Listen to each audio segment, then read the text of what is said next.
Hey, what's up, K Trader? Right.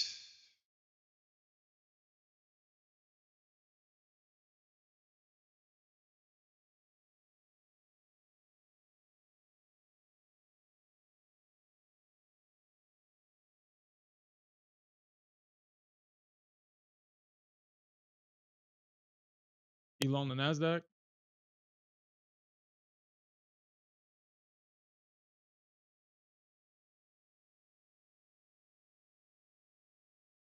Where are you currently targeting right now?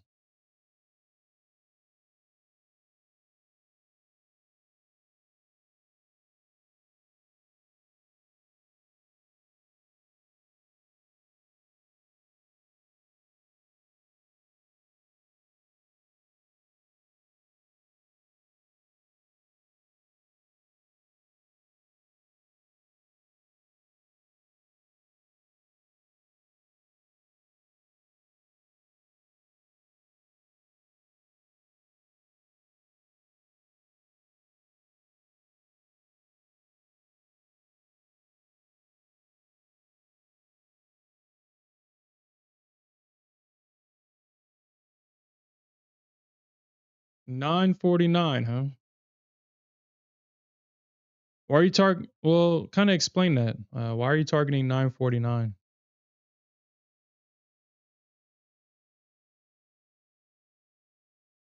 Yes, sir. Investor Z. Yes, sir. Let's make that shit, man. 9.49. I'm not saying that we can't get there,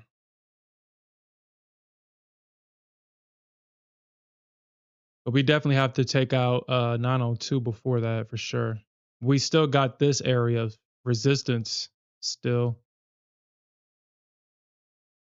We might see a rejection from this area, so just be prepared for that if that's the case. I mean, we could see the market blow through that, but just be mindful that we could see a rejection in this area right here. But I mean, I guess the bears would have to step up. They haven't been stepping up on anything, so we'll see.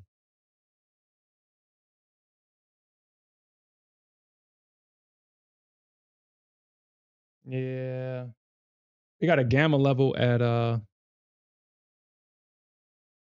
we got a gamma level just up ahead, just up ahead. So, yeah, gotta make sure that doesn't. And we got a gamma level just right here. Actually, let me just put this on a 15-minute because I'm not trading options, so I don't need to look at it from a small time frame. I'm not trading it.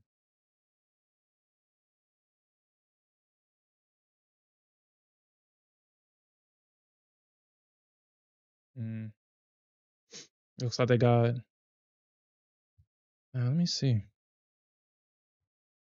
575. Mm.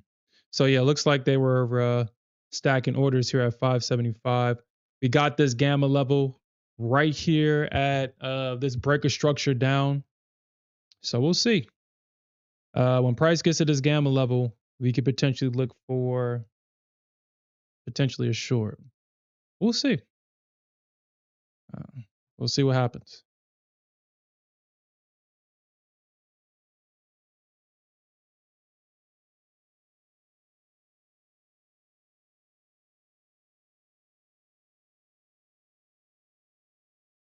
Mm.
Okay, so we'll see what happens here. We have orb inception now. We have an orb that's trading in Friday's orb. So we'll see what happens.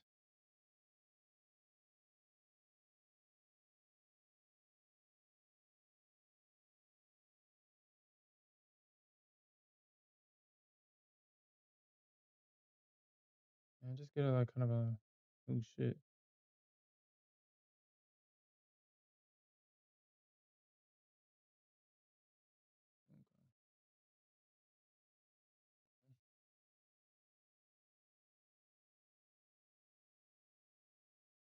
I didn't see that. Mm,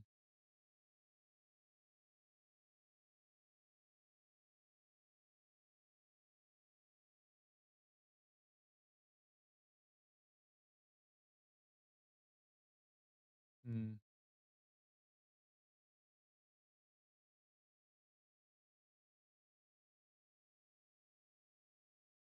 mm.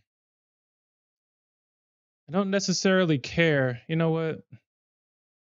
I don't want to risk it, but I do want to take this trade. So I don't want to risk it, but I do want to take the trade. Mm,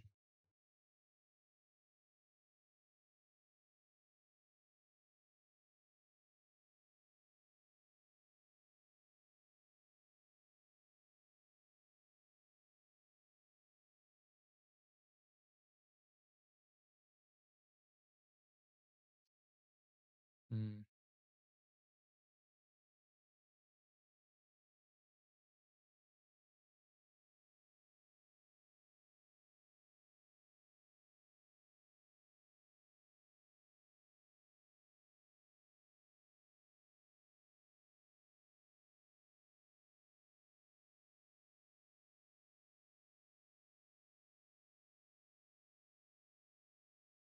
Well, I mean, technically, I mean, it's working out. Yeah, it got to that gamma level, and we're starting to see a rejection here.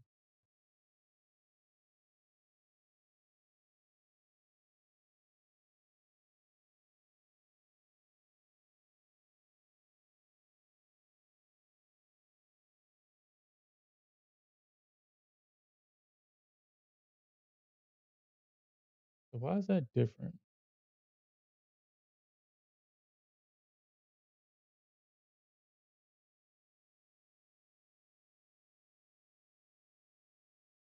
Oh, why is that different? It's not even showing like the wick or nothing on the 13 minute. That's crazy.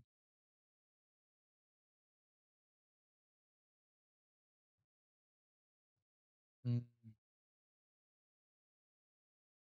We're starting to see some puts, but like I said, I don't think the market is actually going to reverse. I mean, this is more of a rejection than a reversal.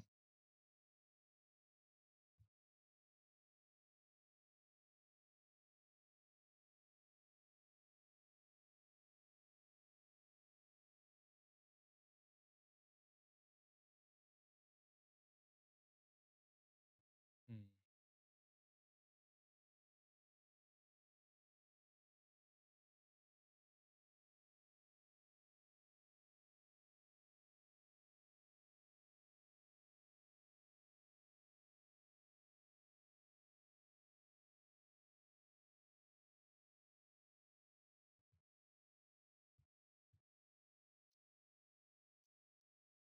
We got 5 minutes until the orb is complete. 5 minutes.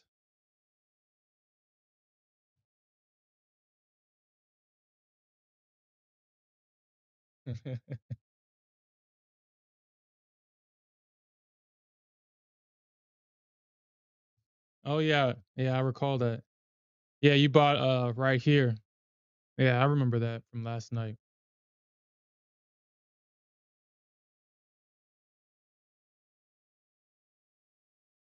Shit, with the Nasdaq cave trader, that's all you can do at time is just hope, hope, hope, hope, hope. That's why I kind of took it. I didn't take it in my obviously in the stream account because didn't want to risk it, but I didn't want to also miss the trade if it does work, you know? I'm not 100% confident on this one working.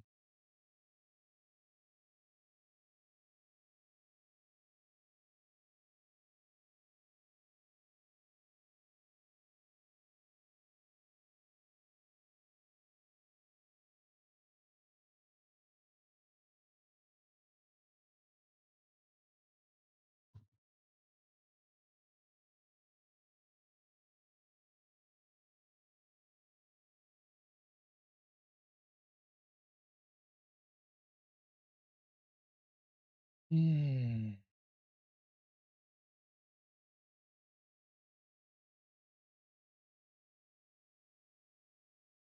Yo, congratulations on that, Investor Z. Are you back over here at the Nasdaq, or did you take that over there on the ES? Oh shit, there's no way you make $250 on the ES. Not in this chop. I take that back. You're on the Nasdaq. Not in this chop. This is why I can't fully commit to the ES. No matter how good no matter how good her game is, just can't fully commit to her because she be doing shit like this. Yep, on that. Yep. The Nasdaq definitely. We all come back eventually. We take a break sometimes, but we always come back. We always come back.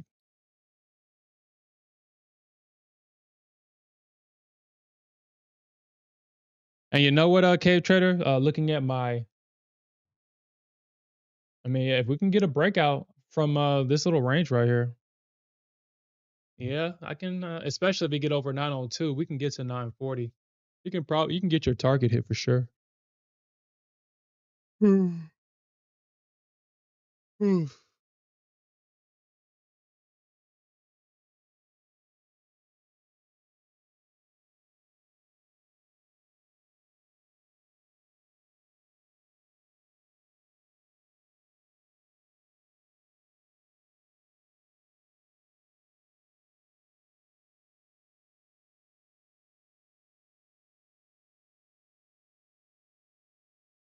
Mm.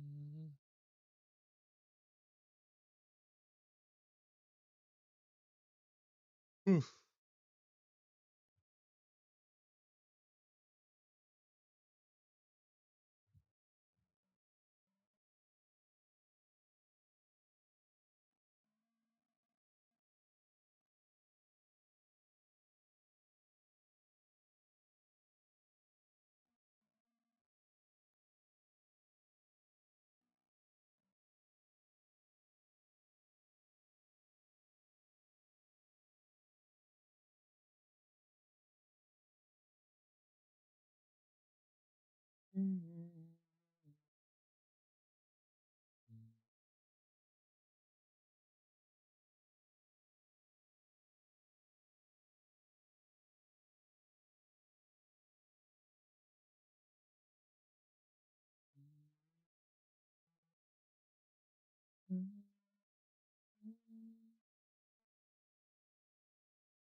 That would actually be a better trade, honestly.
Okay. All right. So we got 100,000 contracts added, over 100,000 added in the first 15 minutes. So let's see what the market's going to do with that. If we recall from last night, the market is currently, let me find my pen. There we go.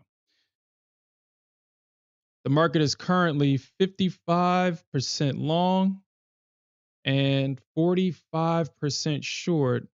And we have about 15,000 contracts net long right now, way under the average of 28,000, roughly 29,000. And to add insult to injury for the bulls, we have the commercials actually adding to their longs and decreasing their shorts. So where they're up 2% above their long average and they're about 1 or 2% below their short average. So I think we range this week. I don't expect any big moves until the end of the week when PPI and CPI shows that tariffs is not affecting the economy and that inflation is not increasing. We definitely have a lot of roadblocks until the rate cut is confirmed in 2 weeks. So uh, I think that's just going to be the market's focus for right now. I guess we can also look at that as well. Currently on the Fed Watch tool, right now, the market is speculating that we will be receiving at least a 25 basis cut this upcoming FOMC meeting. At least 88% of market participants believe we will. And about 12% believe that we will be seeing a 50 basis point cut. So that will be interesting. Now the market is okay. Now it's okay. We're getting a rate cut. It's how big of a rate cut are we going to get? And it's always, and ever since COVID, that's just been, the market has just been fiending for a rate cut.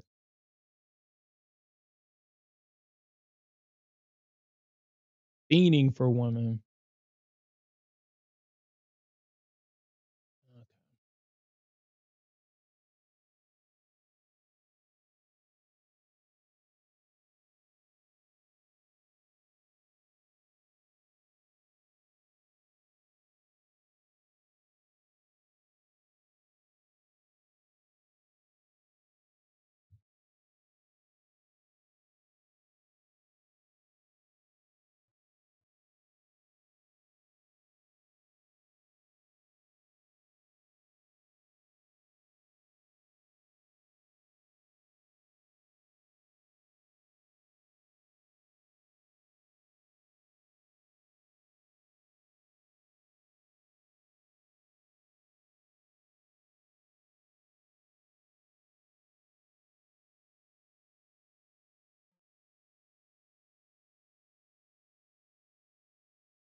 Mm, mm, mm, mm,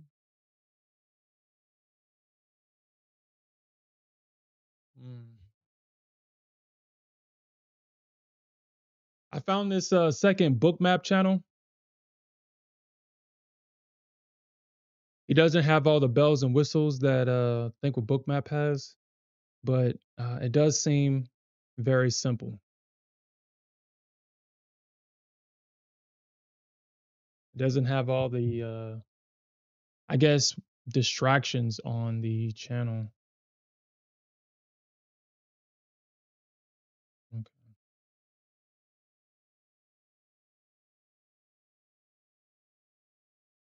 Mm.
You said you're up about $300 today, man? Okay. Congratulations on that.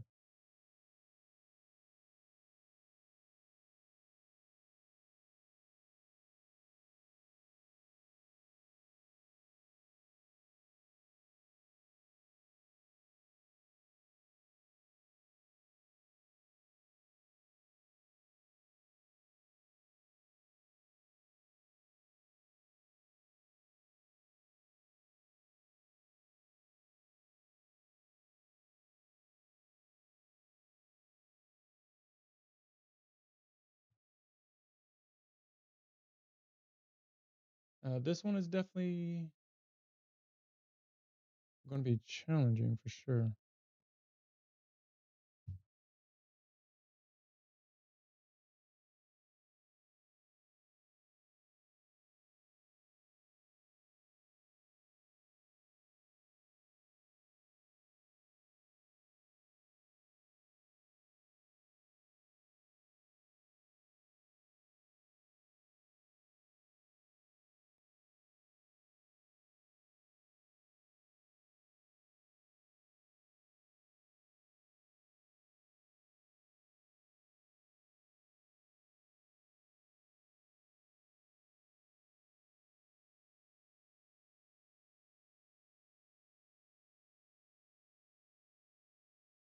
Wow.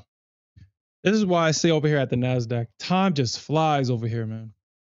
Time flies over here at the Nasdaq. Gold is just trending higher for whatever reason, man. For whatever reason, gold is just trending higher. Mm.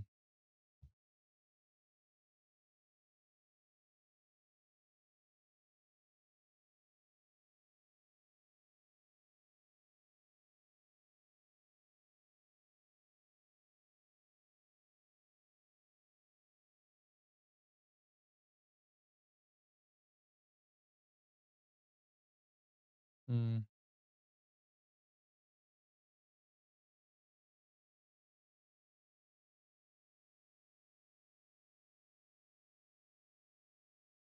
Well, okay.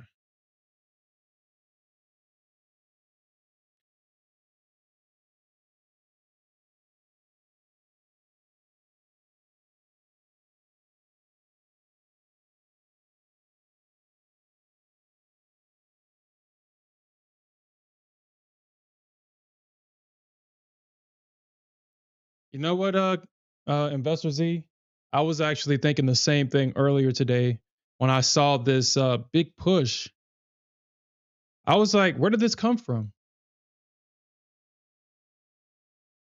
Like this big push that happened at 11 o'clock at night last night. Like, where the hell did this push come from? This like gold is super trending. It has not dropped. I guess we can argue. I guess we can argue that okay. All right, man. Stupid man. Like the hell?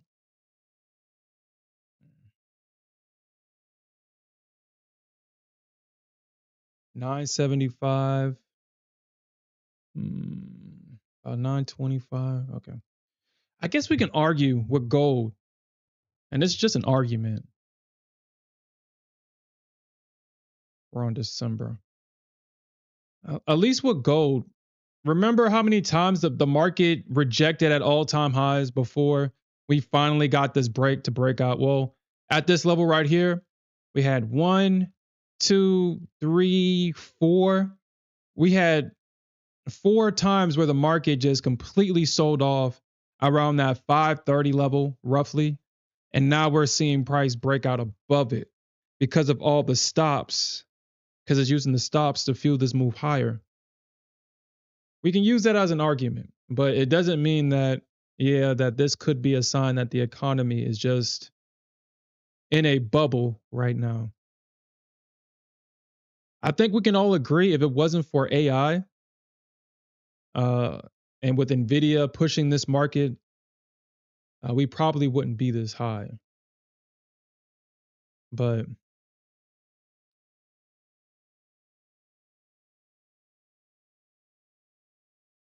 Okay. Well, this is the orb high trade, and per the rules, we have to trade it. All right. Let's see. Per the rules, I have to trade it. Uh,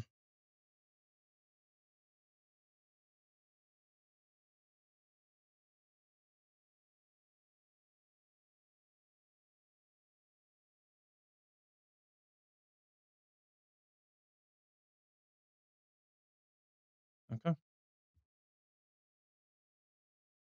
So we'll see what we get here.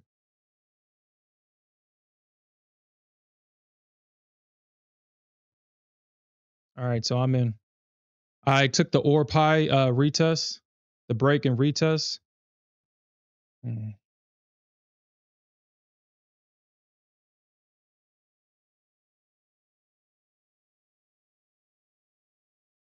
mm.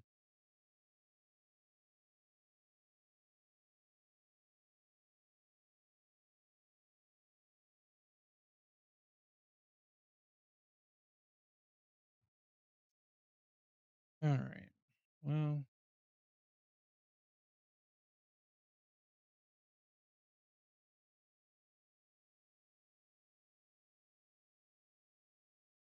Well, okay, Trader. Looks like our targets or my last target is in the same area as yours, as your target.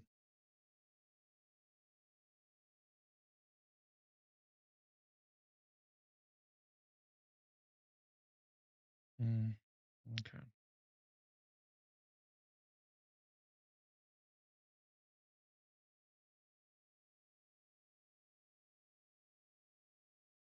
All right.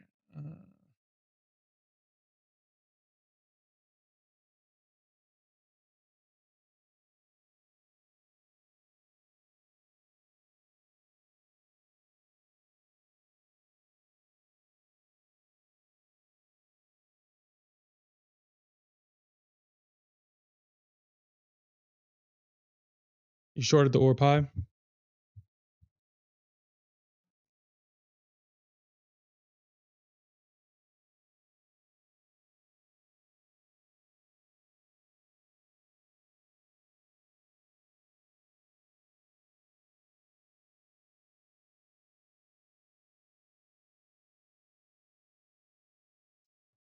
Well, this is what I will do though.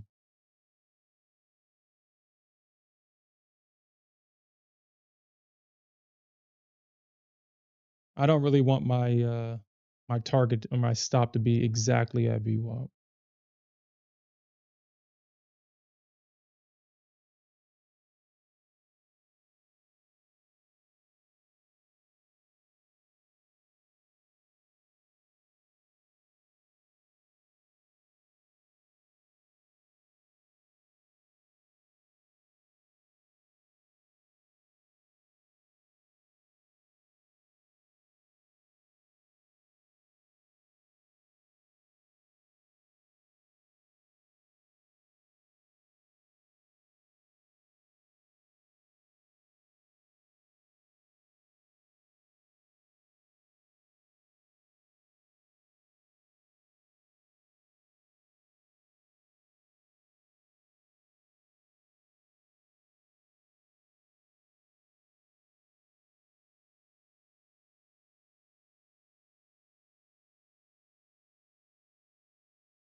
I swept the high this time.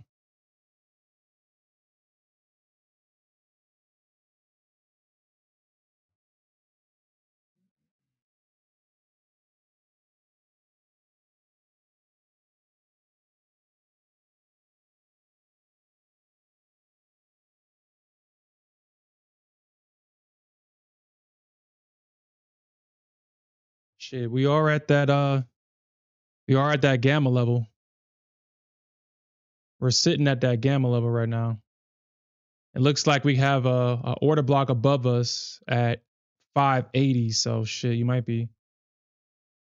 Looks like we got an order block at 580 on the Qs.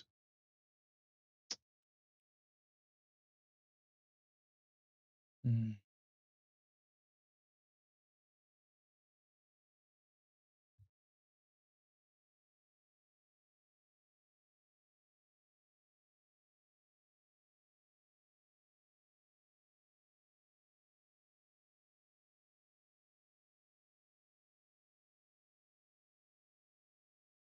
Yeah, I think so too, Alfred. I think so too. Days like today, I'm not confident in this move at all. I am definitely not confident, but I'm gonna take it. I'm gonna trade. I'm gonna follow the rules, man. I broke the orb high. We'll trade the orb high. I wouldn't mind getting back in. So if I get stopped out of this, I mean, if the market does kind of keel over here, I wouldn't mind getting back in at the orb low. I think that'll probably be a great follow up trade, and it'll be a lot of room for upside versus uh trading here. Because I guess we have at least until R4. That's the last pivot swing if it gets there. R4 should be. It could be where the market is trying to target right now. Could be 895 ish. Yeah, why not? Like 895. That's where the market could be targeting. The ES right now looks like it's about to break the orb low. Mm.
Mm. Mm. I guess so far so good. It looks like oh shit. Hey Alfred, we just had a we just have a sweep on the ES. This is a notorious long signal right here. And just be careful. We got a sweep on the ES. Be careful. Are you trading evals? Okay, cool. All right, Investor Z.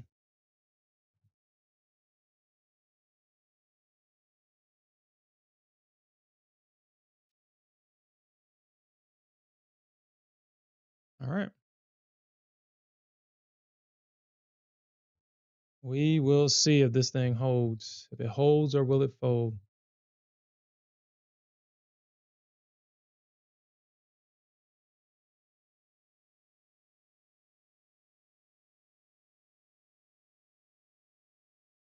If we can get price to break above this high right here, the current high, turn around and find support, I'll be more confident. I'm pretty sure I can get this first target hit. I mean, this first target, yeah, it's going to probably be the second target that's probably going to be where she misses me by a couple of points and, reverses. Hopefully that's not the case here, but it's probably going to be that second target. Uh, we'll see. We'll leave the third target to run, obviously.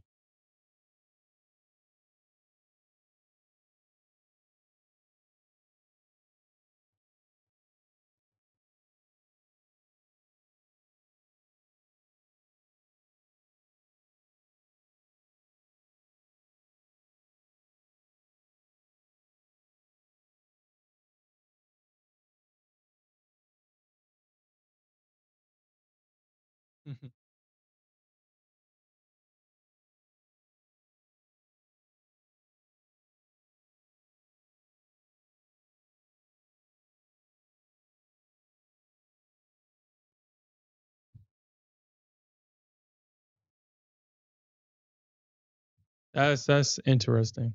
The internet can be a very interesting place. So this book map that I'm looking at right now, it's called Book Map Stream Futures. The guy speaks Spanish, and then somebody goes into the comment section and seeing everybody speaking Spanish, and then they have the nerve to say English, please. It's hilarious. The internet can be sometimes.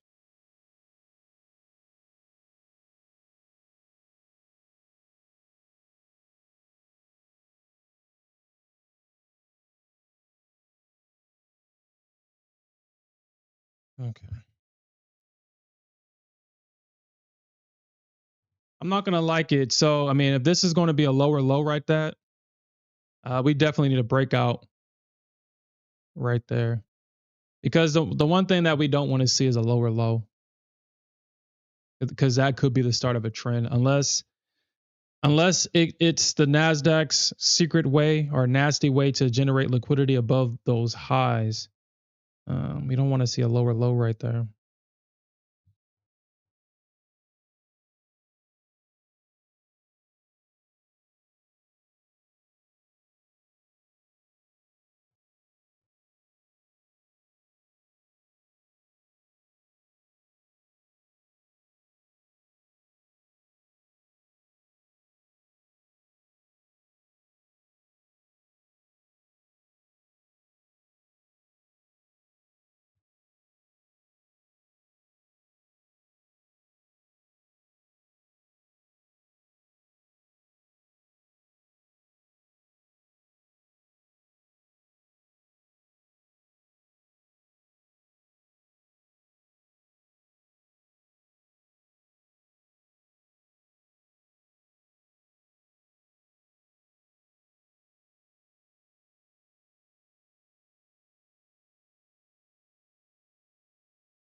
All right, here. Let's see.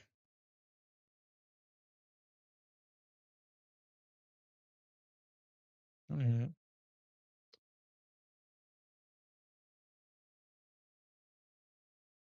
Yo, congratulations on that, man.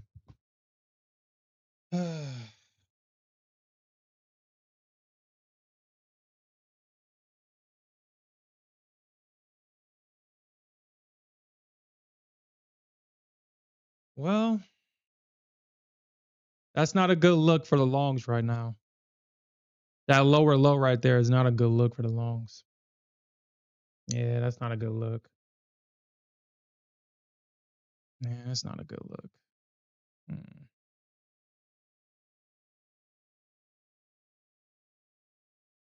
I'm sorry, that lower high is not a good look. Mm.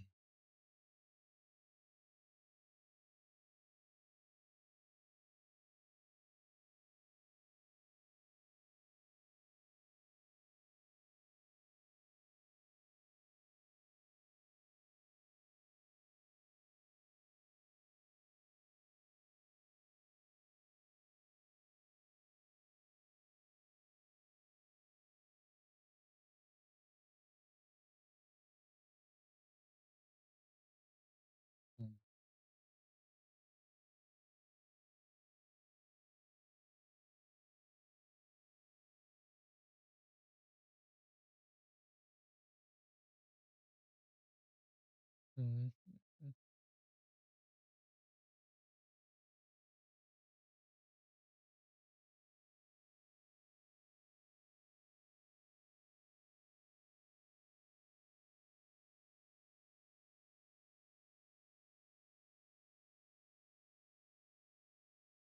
Mm.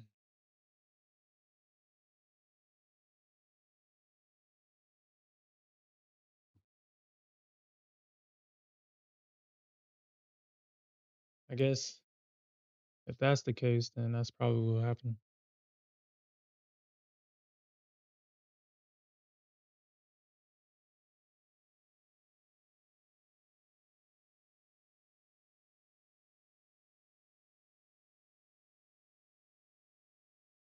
Mm.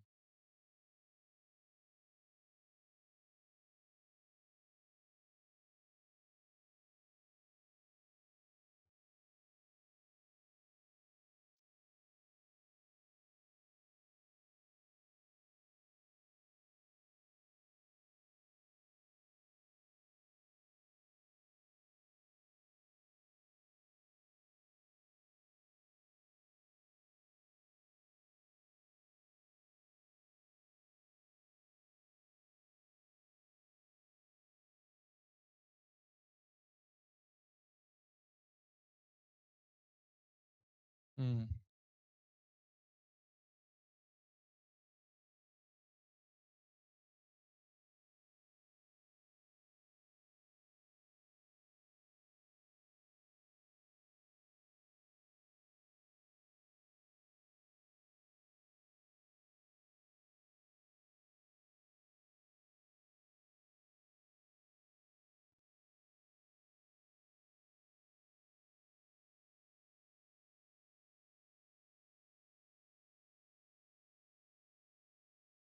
Oh shit.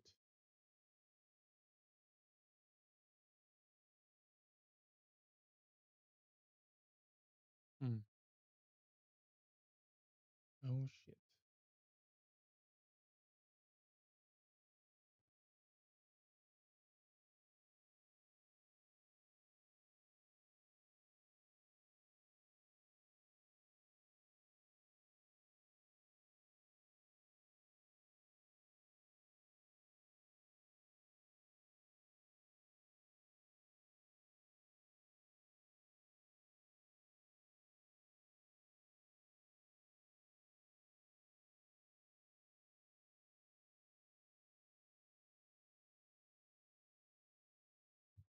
All right, so let's see if we can get a VWAP bounce here. Mm. Yeah, I mean, we expected this. I guess I mean, we expected this to happen. Mm.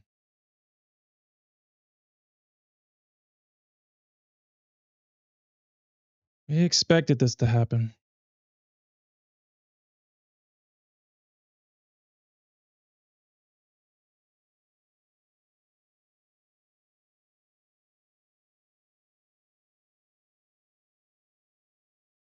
If I get this limit filled, I'm just gonna have my stop underneath that 200 EMA.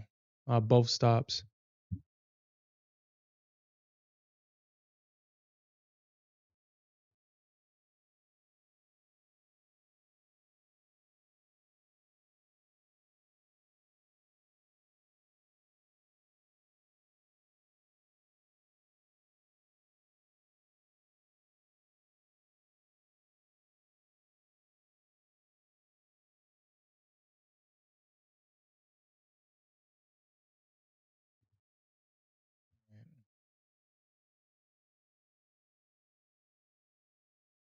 All right. So I got my stop underneath that 200 EMA.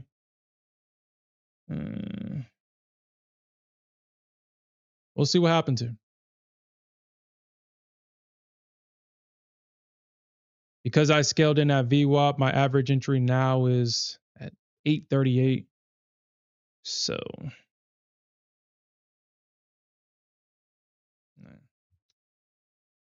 mm,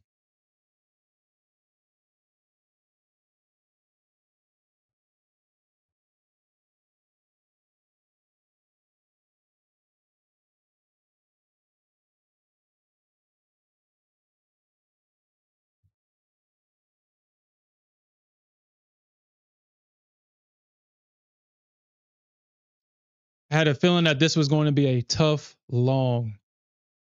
This was going to be a tough one because the ore pie was literally, I mean, it broke out into resistance.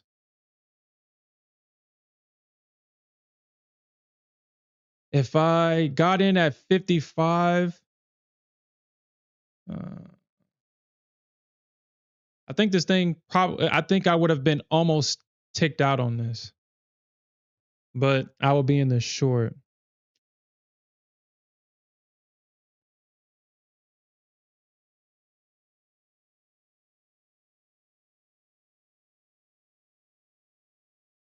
Mm,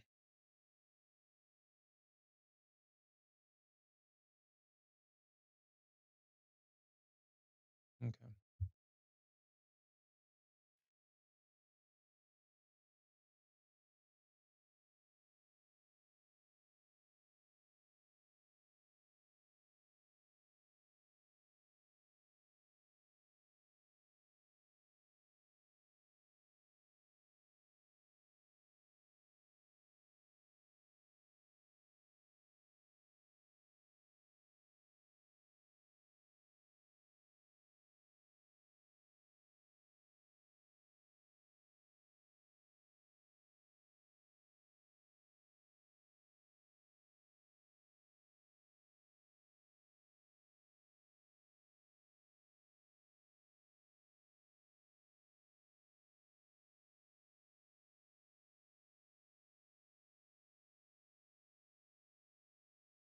Yeah, I mean, we definitely should expect some chop this week, Cave Trader. I don't think we're going to see really big moves in either direction until Wednesday. Mm, okay.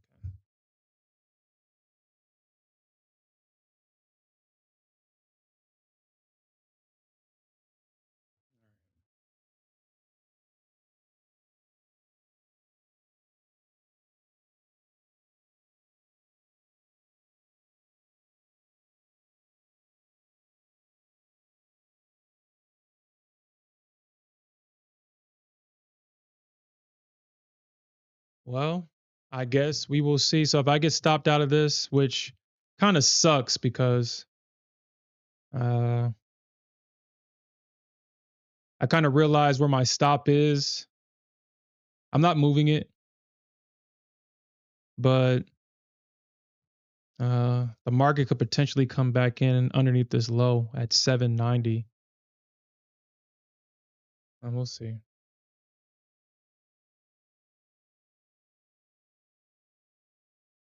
I'm still looking. I would still look for an entry around the or below, though.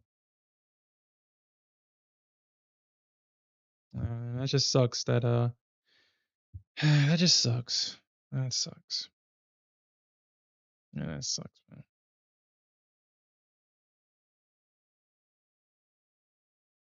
That sucks.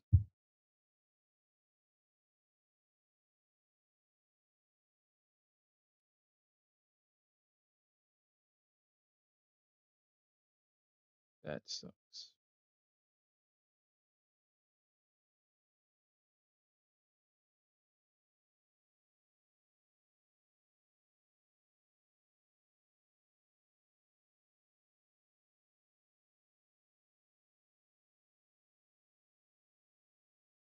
Mm,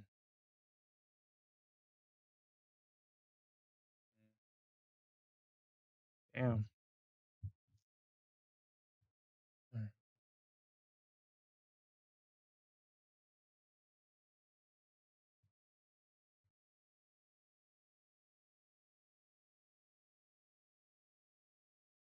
Yeah, that definitely is true.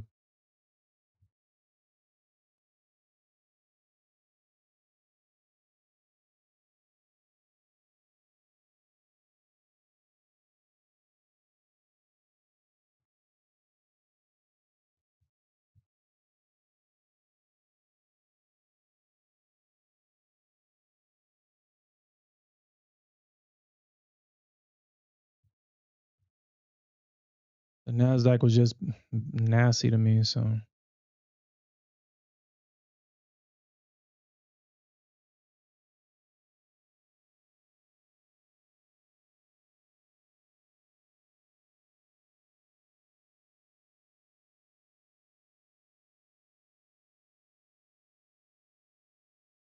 wow.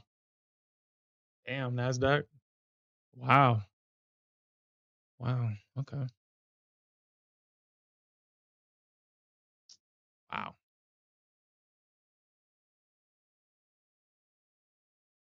Mm.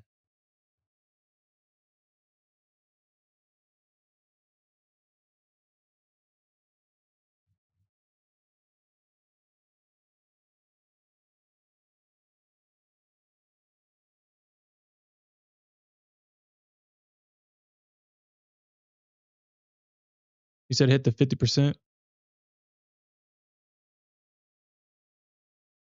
Mm. Should hit. Shit, we're at on Friday's or below too.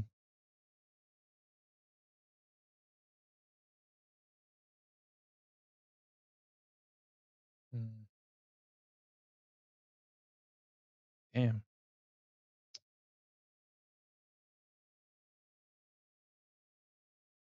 Mm.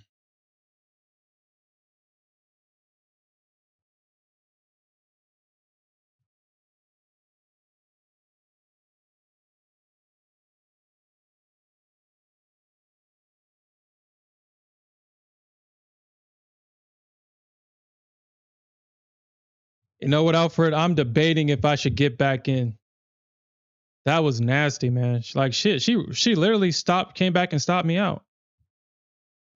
I'm debating if I should get back into this because it looks like it wants to push. I mean, it bounced off of the.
Nasdaq, it was like that the whole time, huh?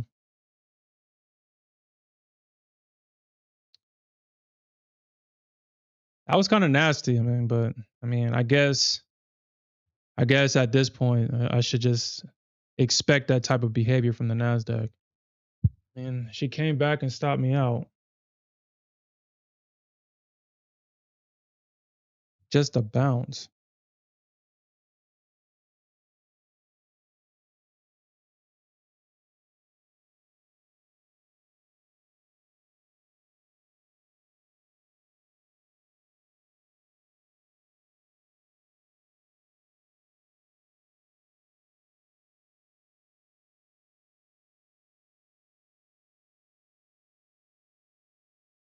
Wow, that was dirty. That was dirty, NQ. That was dirty, man. That was dirty. If I didn't get back into this, that's dirty, man. Mm. That's dirty.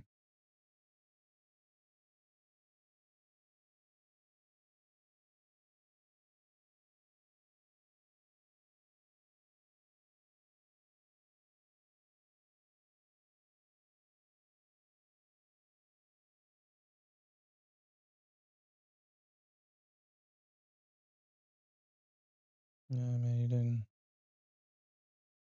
I mean, the only thing that we don't want to see here is a third lower low. That's the only thing that we don't want to see. We don't want to see that right there because that would just confirm the short. We want to see a breakout above this trend line to run the stops so we can get a move higher here. That's what we want to see. So breakout. What I'm hoping is that she hits that first target.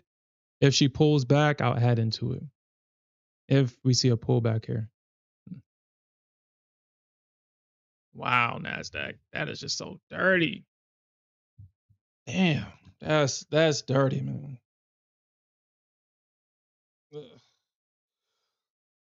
Ugh.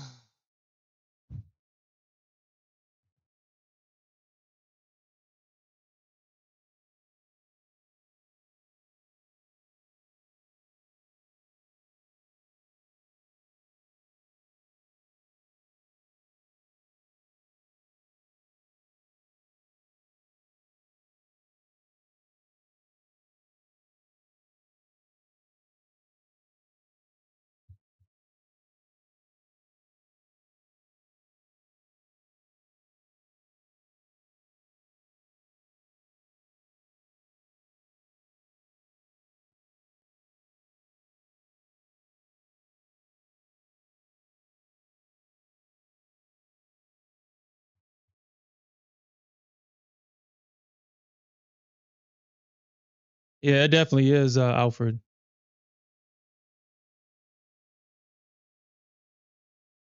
And you said that that was the 50% retracement.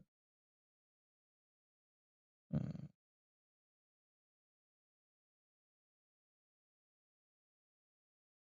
yeah. Yep.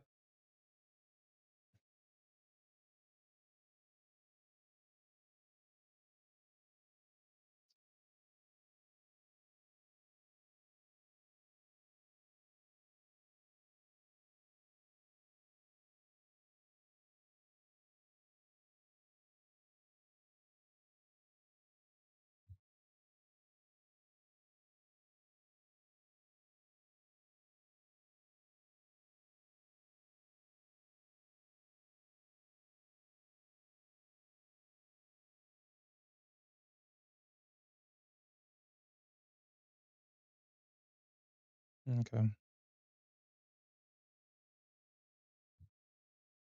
You need a redemption. Nasdaq can hit that target without none of the bullshit. You stopped me out of this winning trade. I mean, it started off a little rough, but that was completely dirty. We just broke above that. We broke above that gamma level. We're trading into that dark pool level, so we'll see if it acts as resistance or if it acts as support. We'll see, or if we can get a breakout and then it acts as support or it acts as resistance. We'll see.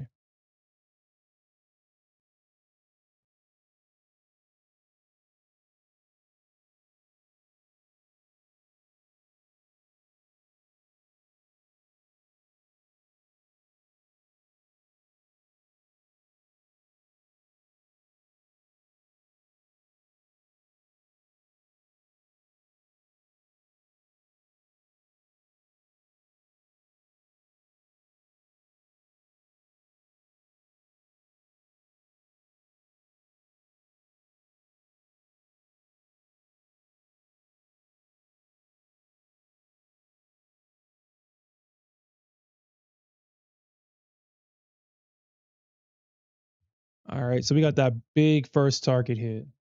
That was important. That target was definitely important. I should be positive. I should be positive now.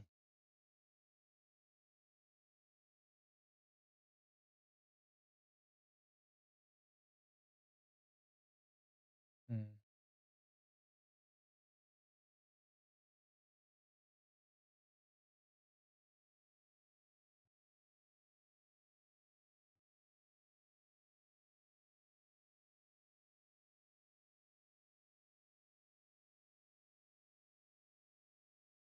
I'm adding to this. Adding.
You say you think that the Nasdaq can potentially move a little bit lower here? I mean, yeah, you could be right, cave trader.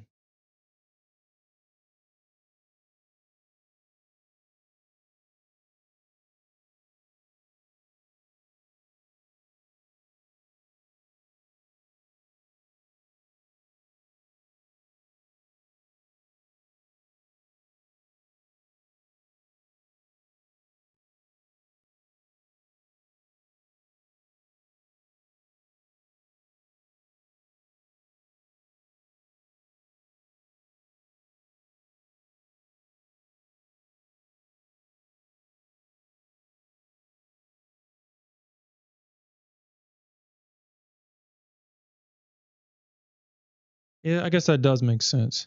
No, now that I think about it, grabbing just a quick scalp, getting in and out of the market instead of being exposed to it, exposed to risk for so long, it can be nerve wracking, I guess.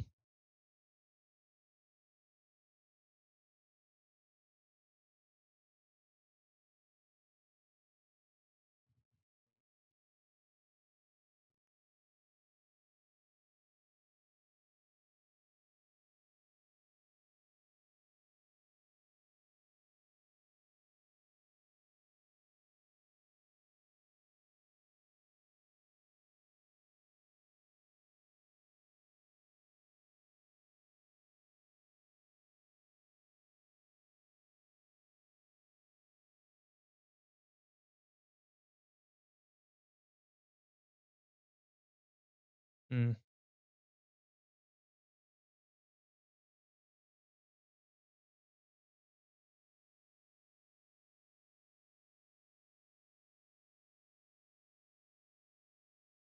I mean, I'm not gonna complain if I don't get this add-on filled. I'm not gonna complain about it because uh, as long as I get that second target hit, I'm good. At least, obviously, I want the whole thing hit, but if I can at least get that first and second target hit, then I'll have some profits to play around with.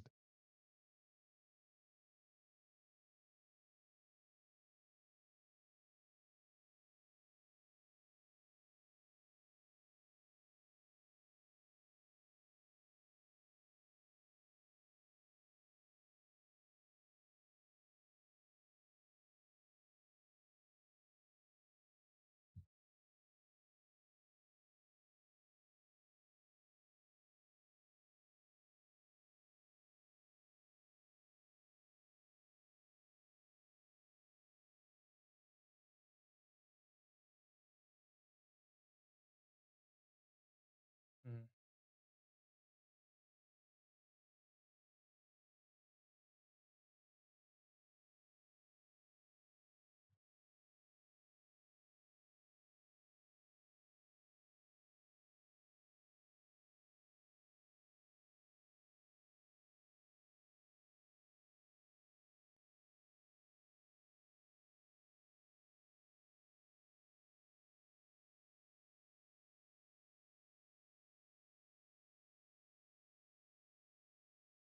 Mm.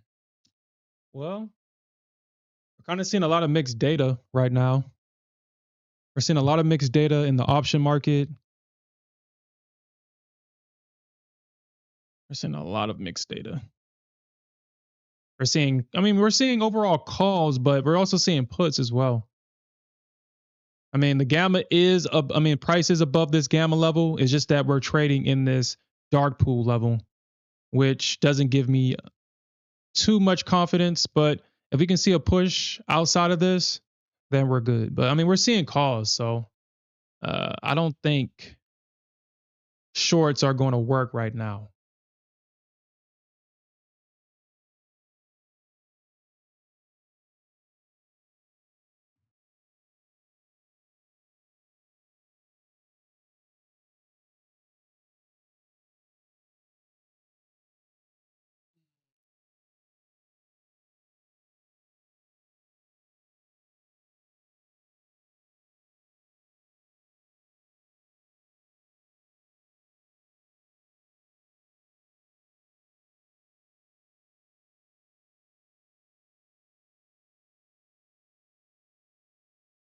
You say you don't believe in the longs anymore. Well, K Trader, why don't you believe in the longs anymore?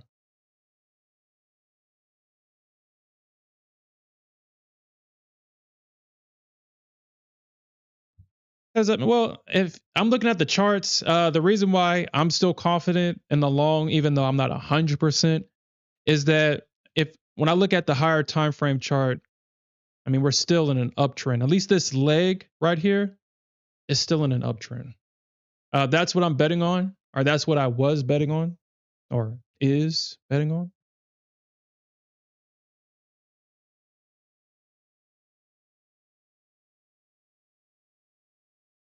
that we're still in this channel.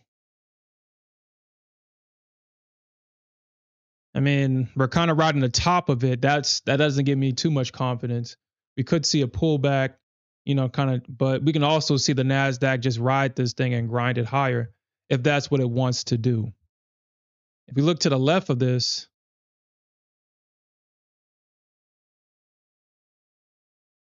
I mean, we already swept that high, that orb high from August 15th is around 923, and it has not been retested. So we could have some orders sitting around 920. But we'll see. As long as long as I get the bulk of this position filled, I don't mind having a runner. As long as I get the bulk of this position filled. So I'm just going to take this profit target off before that orb high from August 15th. And I'll just leave this runner right here. Actually, I'm tripping.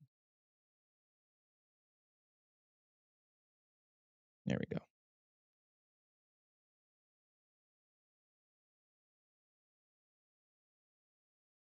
And I wonder, you know what? We could see a orb breakout above Friday's high, orb high. So that's definitely going to be an area of interest for me as well. If we can see that breakout, I'll try to get in. Or actually, no, I'm not actually going to add to this position. Actually, I think I should be up.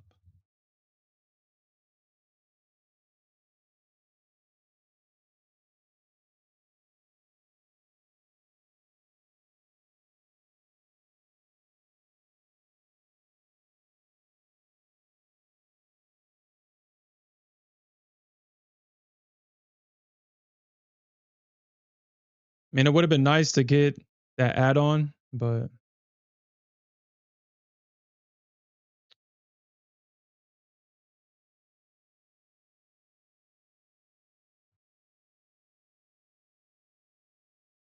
oh shit, you know the Nasdaq's going to play games.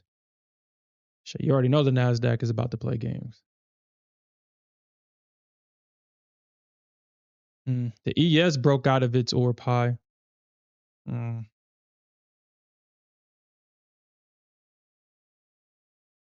ES broke out of its orb high.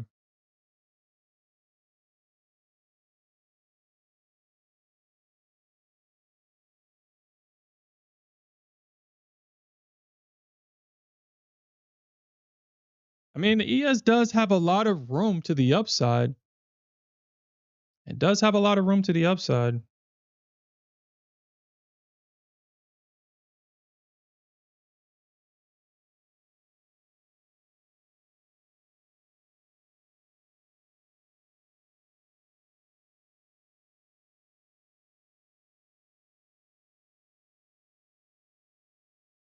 Mhm.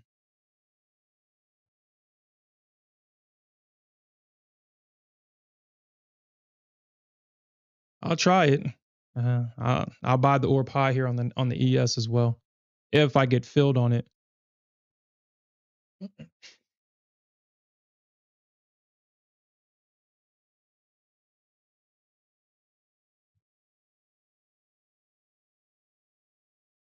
right, we're coming up with that second target. So if we can get this shit hit, I'll be a happy person.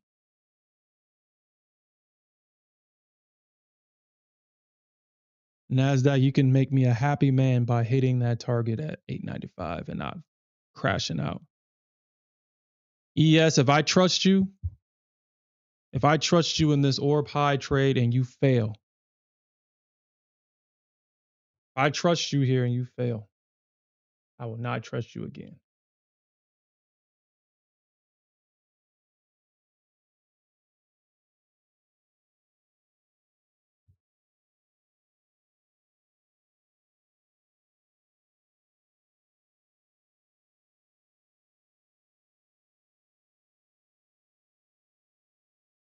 Damn.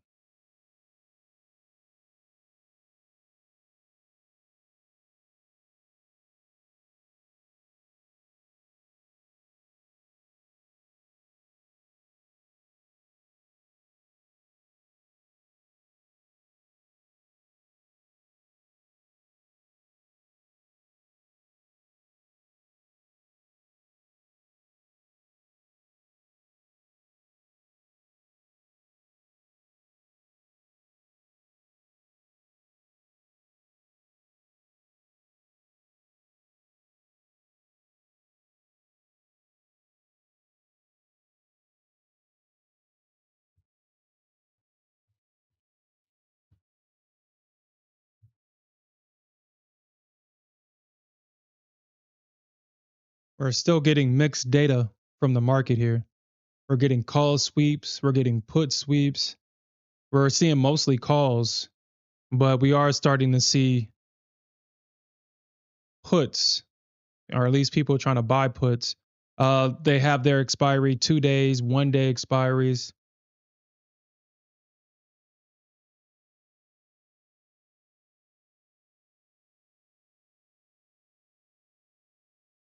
I mean, it makes sense why they're buying puts. And this is what makes being long this high sort of dangerous because we do have a top here on the Qs. Let's see if the bulls can push past it and say, fuck that high. We're trying to go higher. Let's see. Let's see.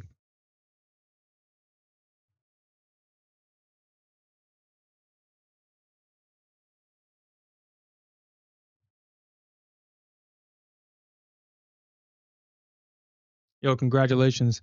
Is this all just trading the Nasdaq, or do you have positions spread across different instruments?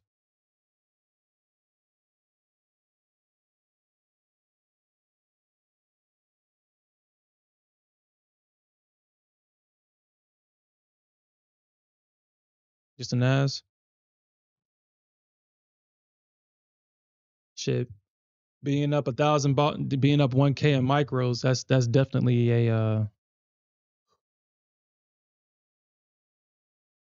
definitely a professional trading, man. It's not easy. And you said that you don't trade more than 3 contracts. How many contracts are you in right now? That means that you gotta stay. You have to stay in your position longer, be exposed to the markets longer.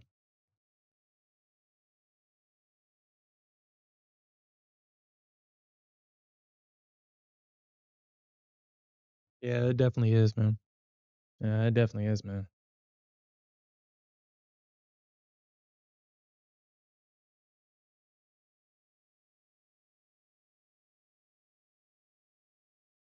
I have to catch about 100 points just to be up $700 on 4 micros.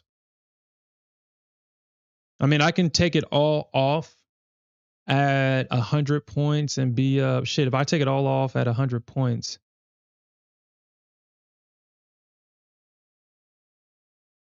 how does that make sense?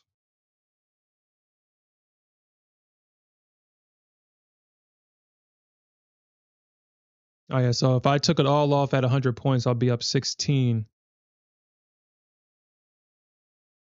Be up $1,600.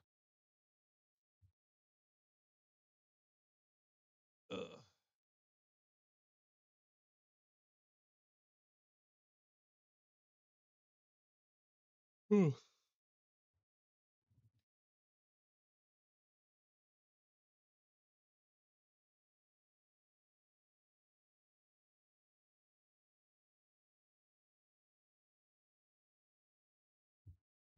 Hold on, guys. Give me a second.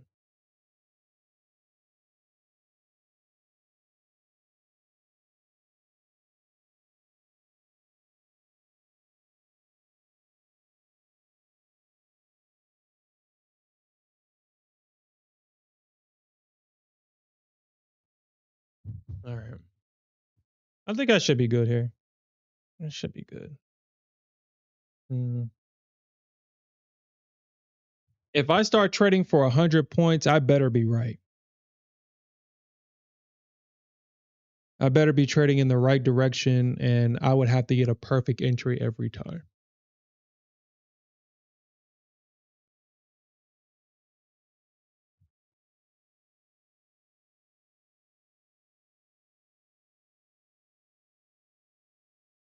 Looks like the dark pool entries are coming in at 580. Actually, instead of just talking to y'all guys about it. Come on, Nasdaq. That's just, come on. All right. So we're getting a lot of dark pool entries at 580, 575. So looks like either this is resistance or the institutions are buying at this level right here. So, I mean, it's hard to say in this market. About a couple of years ago, this would have been an easy short. The Bears would have gotten their rundown. It would have been easy right here. But we're not in that market anymore. You have to second guess your short positions because of how bullish it is. You have to second guess every short that you take because you just don't know if this is going to be the time when the market actually respects supply or if this is going to be the time where it doesn't. Like I think right here is a good example. Look at those that thought that, oh man, this is a major supply. We got a big drop in this area. Well, actually, let me take that back because that is a retest trade. But anybody that was still short here, well, they got used as liquidity.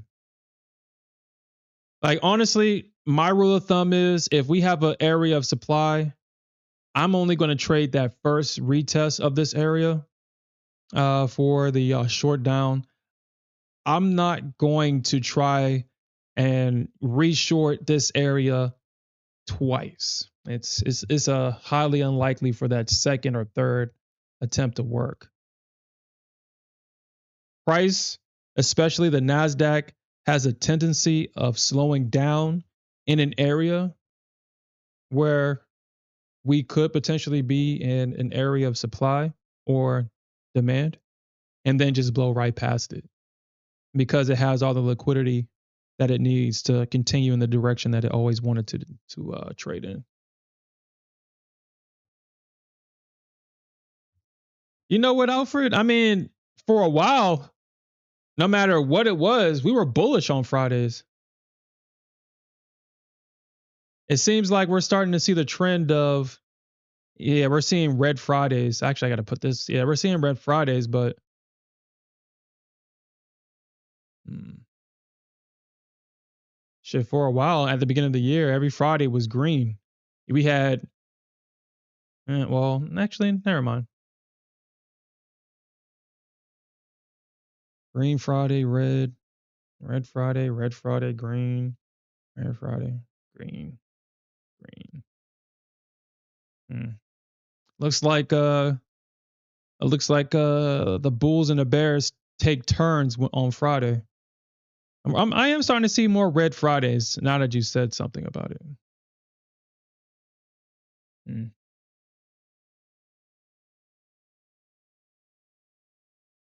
Yeah, that's also true. You said Fridays and Mondays are your best days. My biggest concerns on Mondays and Fridays, and the main reason why I don't trade Fridays anymore in my funded accounts, and I just take a mental break trading Fridays, so I don't go into the weekend with an attitude. It's just always Mondays, just like, oh man.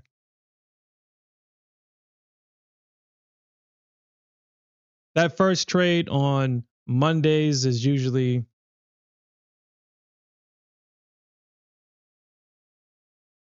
I don't want to say nerve wracking, but it definitely can be. Because it just feels like you're just waking back up to the markets. You can trade in an area, but you just don't know if it's going to work. I'm not the type of trader to skip Mondays just because it's a quote unquote data collection day. Nah, I'm trading. But those first trades are always icebreaker trades. I'm gonna just call it those icebreaker trades to start the week. To start the session are usually nerve wracking, but once you kind of win or lose that first trade, all your follow up trades are usually they're usually good. It's just that icebreaker trade. Well, ES.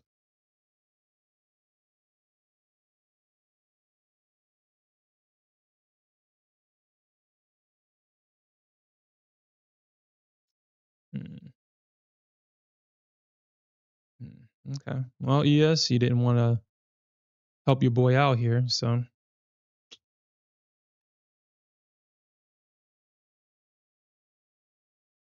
The ES looks super bullish, but that doesn't really mean anything.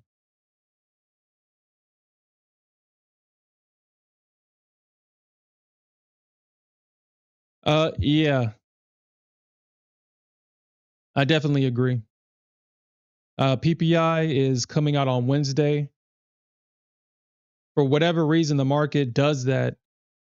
Don't know why, but uh, when it comes to the producer price index, and I'm pretty sure it wasn't. They're releasing PPI first on purpose. I feel that that was not a mistake because usually we will get the CPI before PPI, but the conversation is how is the producer going to pass on the tariffs? Is the producer going to eat the tariffs or are they going to somehow find a way to pass it to the consumer?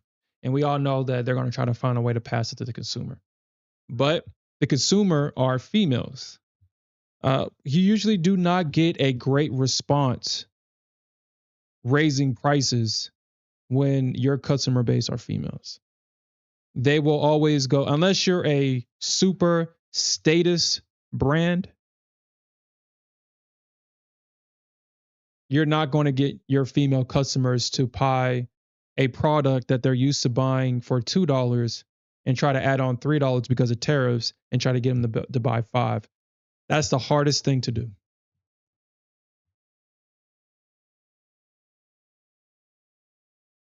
You'll get some, but overall, you'll probably lose more money that way. So I'm pretty sure, depending on what this number says, we're definitely going to see a big reaction because that's the concern right now is the producer and the tariffs. So, and obviously CPI, if we see euro if inflation year over year increase, then that right there would probably be a market mover because now the market it will kind of solidify how big of a market or how big of a rate cut the market can speculate on. If it comes in line, maybe we'll still get that 25% basis cut, but I guess depending on how the market feels it should come in, then we should see an increase in people believing that we could see a 50 basis cut. And we all know how this game is played. It doesn't matter what you believe. It matters what the people with the money believe. And they will buy the rumor and they will sell the news every time. So, yikes. Yikes.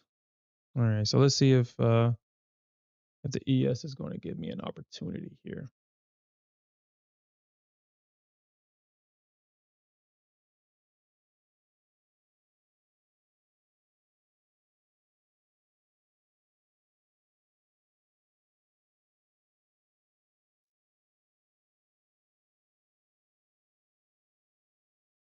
I'm going to buy that or pie on the ES. Let's see what happens.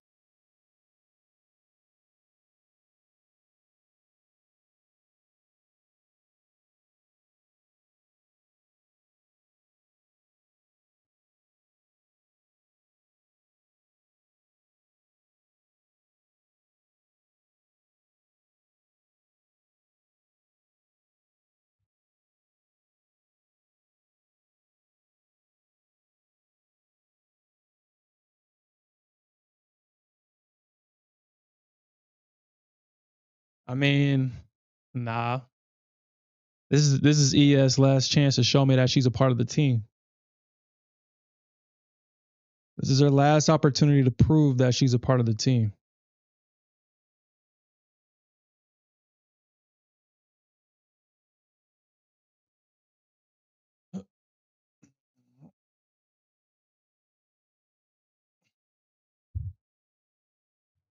These are I think this is going to probably be the one of the more challenging days to trade this week. God damn, look at gold just going. Yeah, gold is not pulling back.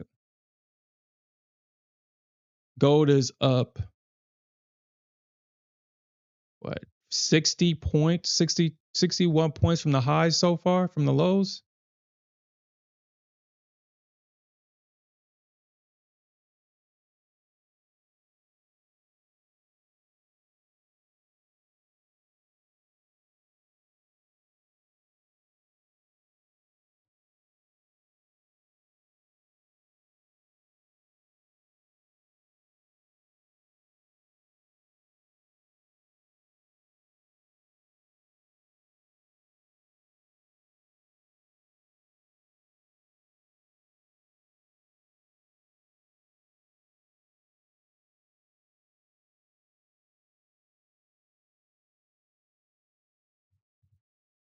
I mean, it would have been nice if Nasdaq were to just hit that, that second target, but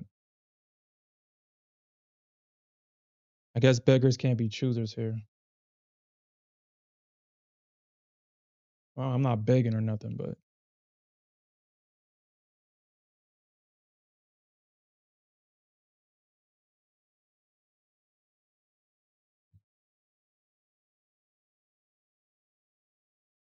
mm,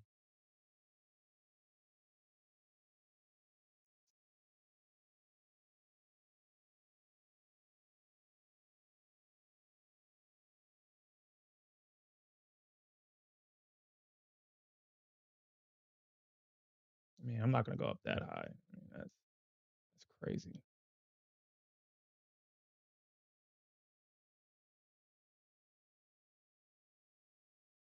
Okay,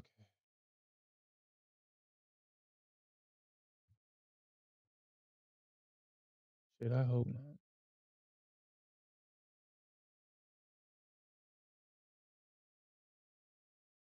Mm,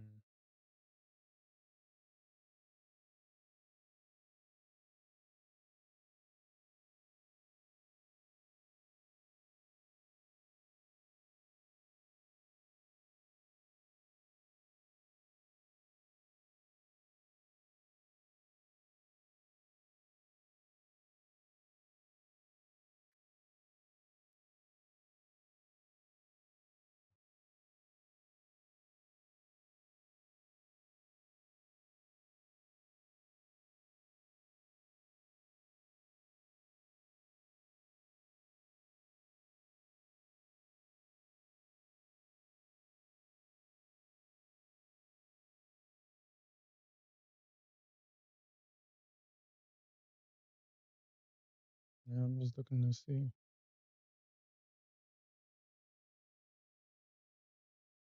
Mm,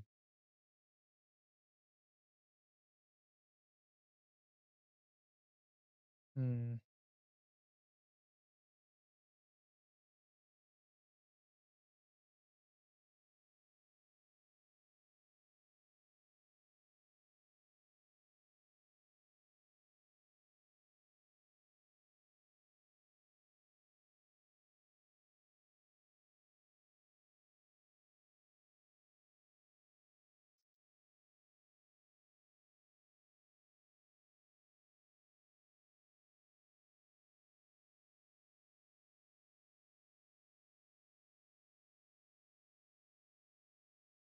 I'm not gonna leave this limit here if it doesn't get hit.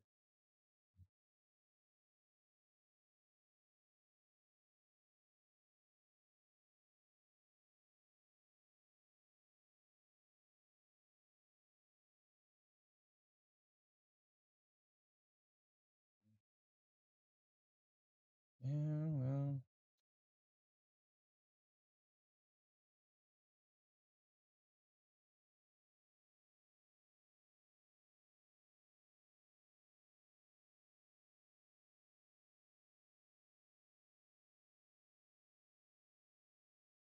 Mm.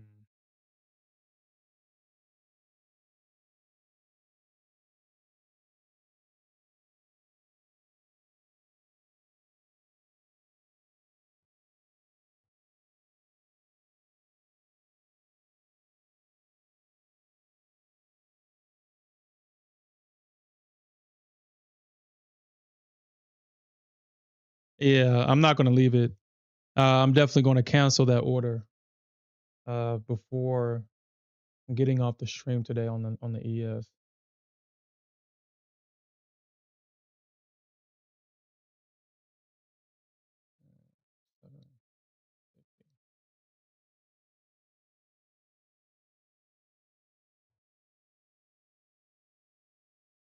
Nice.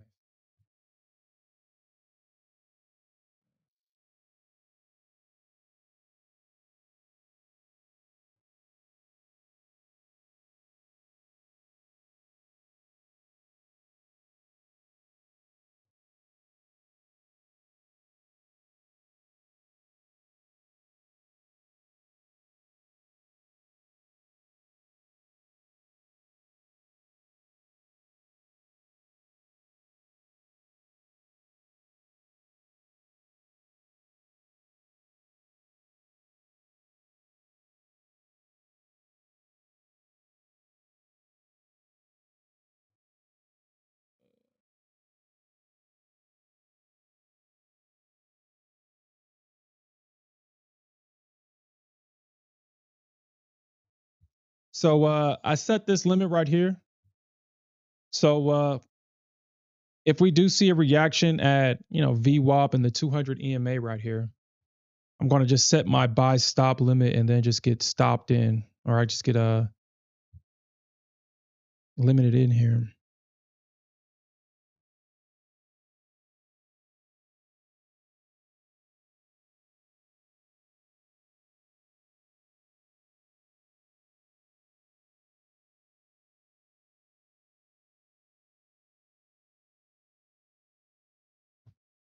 Looks like on Bookmap, there's a whole bunch of orders sitting at 850. A whole bunch of orders sitting at 850. Or at least there's a block of orders sitting at 850.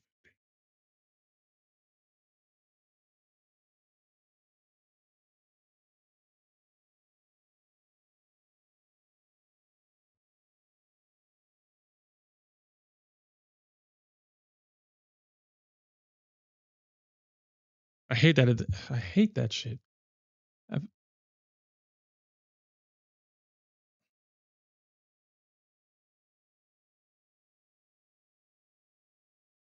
Yeah, that's going to make me want to buy the last chance offer if you just keep popping it up in my face every time I look on the screen. That's going to make me want to do it.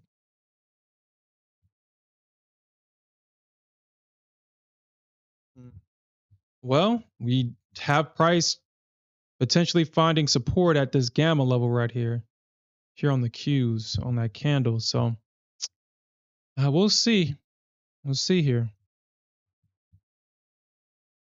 And we still have calls coming in. We're having more calls than puts coming in. So as long as price is above this 200 EMA, then I'm confident that this is just a pullback. As long as price stays above this. If you look at the higher time frame chart,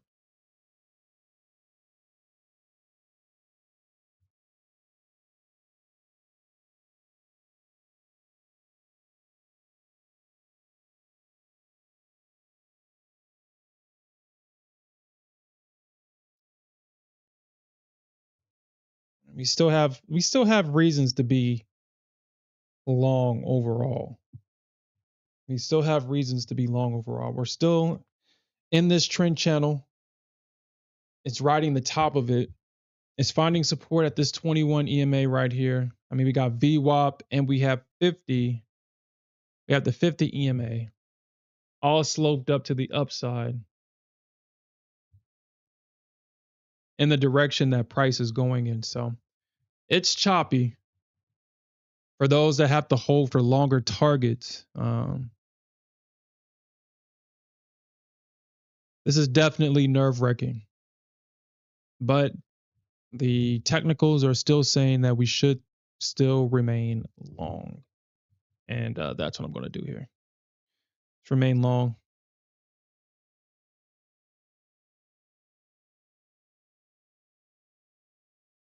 going to cancel this order because I was looking for a deeper pullback, and it's looking like we're not going to get it. So, I mean, I'm already in a position right now. I don't need to force any more contracts as it goes higher. I'm not trading minis, so it wouldn't even make sense to do that.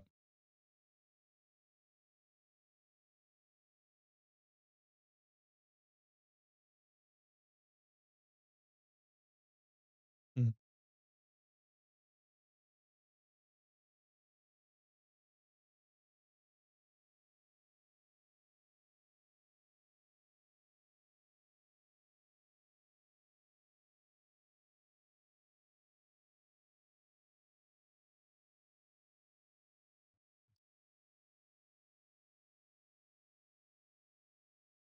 Well, I mean, the one thing that we know about shorts, they suck. But if this dark pool is going to be resistance, it would have already dropped. We know that by now. We already would have seen the drop. Right, and then at the same time, I mean, we're talking about drops. We're in a positive environment. I'm sorry. I should have said that. I should have recognized that earlier. We're in a positive environment. We're not there. We actually shouldn't even be talking about shorts at all. We're in a positive environment. Actually, I would say that we're more in a positive environment. We're in a neutral environment, but it's more positive than negative, even though it's more neutral than anything. So I don't even know why I'm talking about shorts. I'm sorry. I shouldn't even be talking about shorts.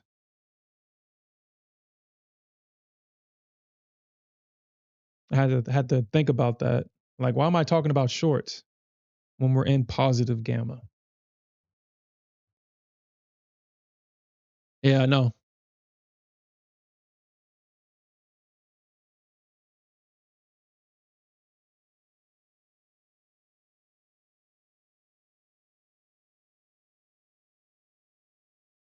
You said that the market makers hedged against the positive gamma. Were we not negative on Friday?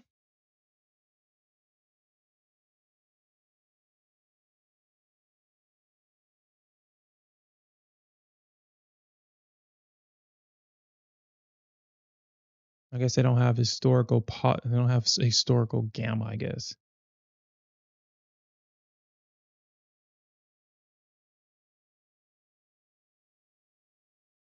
But honestly, I should have been trading short on Friday. Friday was completely my mistake.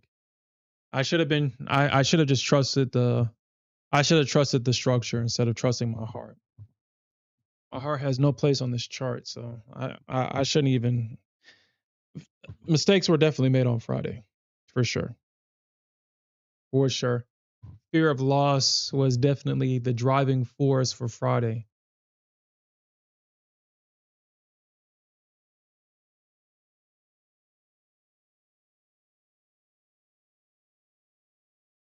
Yeah, it definitely was super positive before because we saw that big run up and continuation from the previous session before that big drop. We saw that big run up. I mean, we had all this buying and buying and buying and buying and buying until we got into that area of resistance, and then we saw that drop. You know, I was thinking about this over the weekend, and I'm not angry. I'm just disappointed. I'm just disappointed that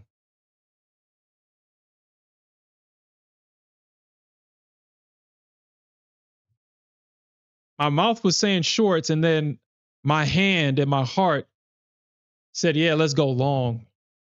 And I just hate that, man. I just hate it. Just hate it. Oh man, that looks like a short. Oh man, that looks like a short, man. I want to take that short. And then I take it long because I don't trust the shorts. And I missed this big, beautiful move down.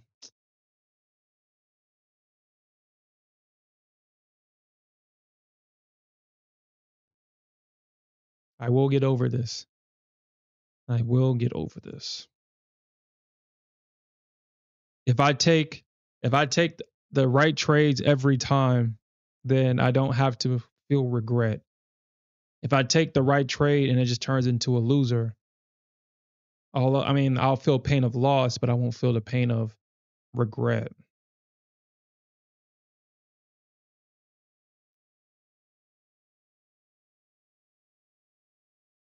of what I should have done in the situation versus what I did do.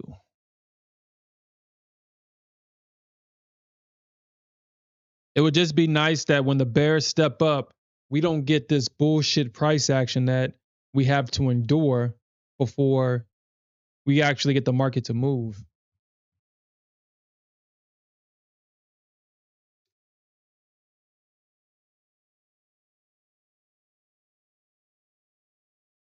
You didn't catch that movie either, Cave Trader? I thought you did. I thought you was in a short.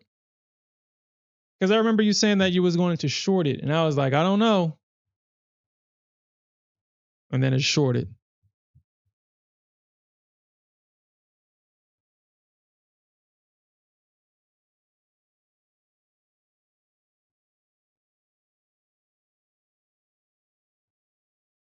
A small short. Mm.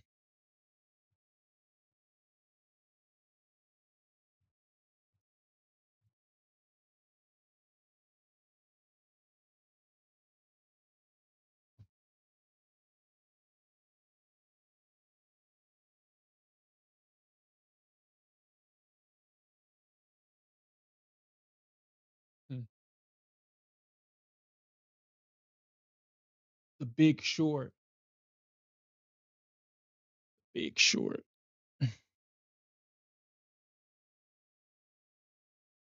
Oh, speaking about that. All right. So I made a statement last night. I talked about that whole Tory trade situation because it kept coming up in my feed and I didn't understand what the big deal was until yeah, what's that channel called? The Futures RR Futures News explain the situation, and that's exactly what I'm talking about. Exactly. It just seems like these influencers are is they're just addicted to lying to their followers. I don't know what's so hard about saying, you know what, I had a bad trade and this is how I plan on fixing it moving forward. What's so hard about that? And so apparently for those that I mean, if you care or you don't understand, apparently she had this trade open since July. And what I can understand because I felt the same way was this is when I was trading options. Is like, man, how are these guys having these big 10K days, man? How? And I wanted to emulate that. I wanted to have a big trade just like that. So I can understand that. But I guess what she done or what she did was pretend after being in drawdown a quarter million, she posted to her followers that, oh, I'm up $91,000 now from a position that she was down a quarter million in. And okay, now I can understand that. And then she played it off as if it was just a trade that she just took when that's not necessarily the case. And so I was like, okay, that makes sense. That's understandable. And like I said, all it takes is one time for someone to lie or mislead, and anything you say after that, I don't even care. If you lied once, you'll lie again. If you mislead once, you'll mislead again.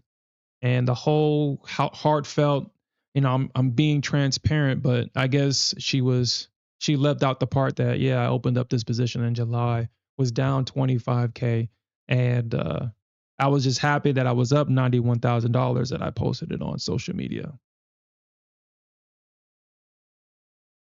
So, well, I mean, it is what it is. A lie is a lie. I don't care what the reason is. A lie is a lie. And I understand that you'll lose a couple of mentorship, but you'll lose way more mentees.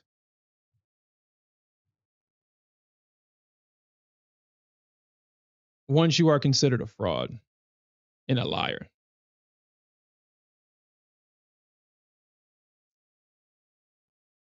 Because you said that you went on tilt, and okay, we can get that. That's relatable, yeah.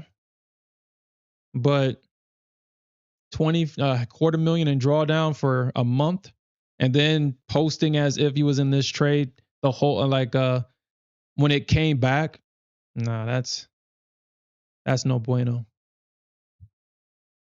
That's no bueno. None.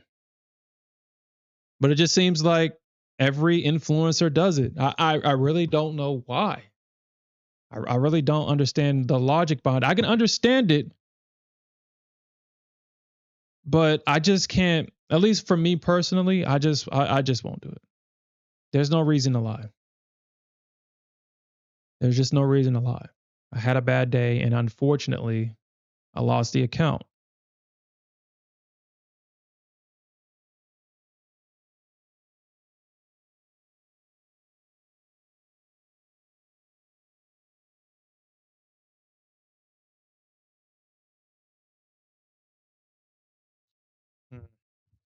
You know, my feelings would be hurt if they find support here.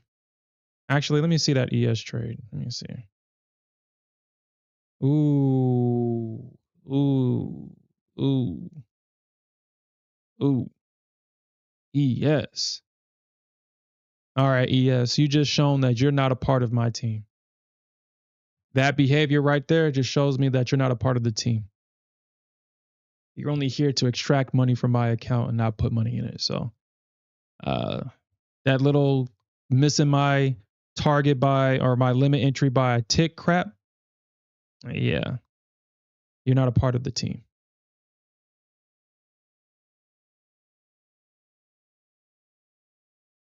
Mm.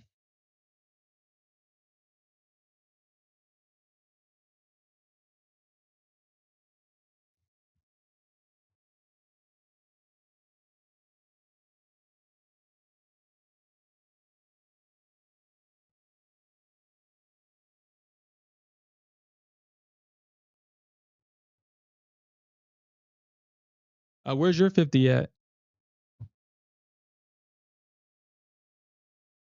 Alfred, you would have a following if you started up. Yeah. Oh crap. Mm.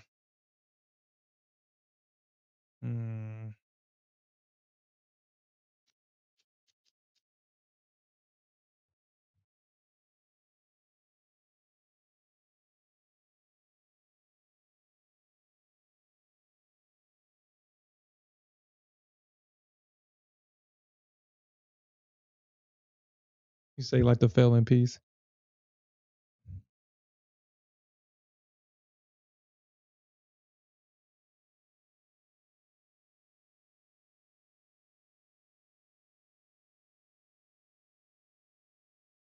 Mm. Well, huh.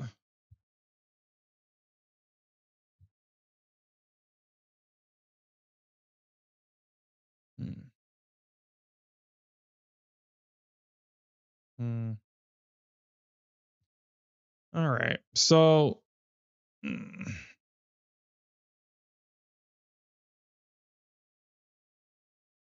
Mm.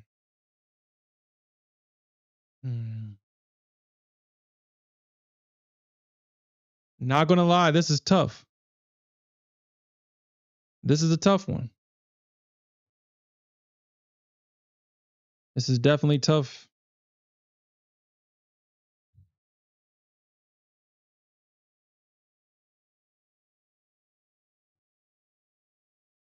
This is tough. Because either I mean, if I kept my limit here, I would have been in this already. The ES straight missed me by a tick.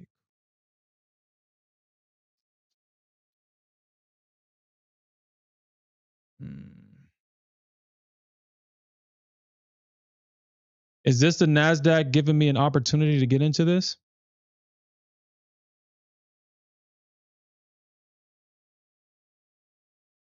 Hmm. Or is this an opportunity for the Nasdaq to crash out? Hmm.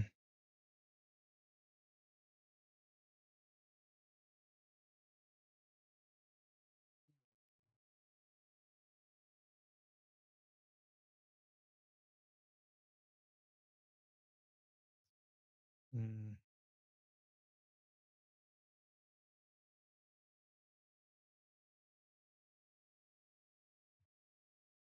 Hmm.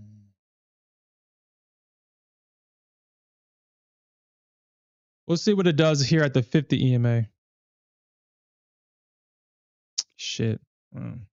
Damn.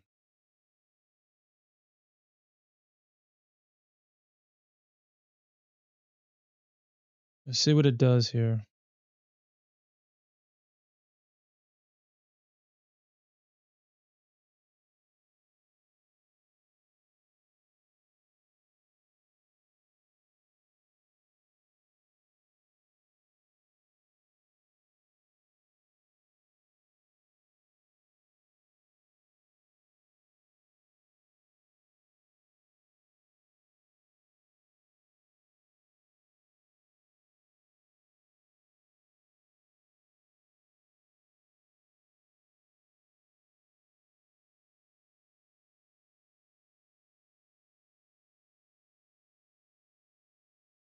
All right, let's see how this candle closes.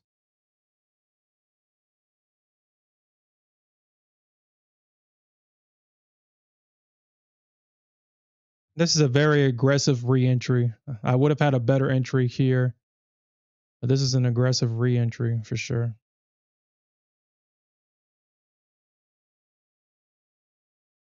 Very aggressive.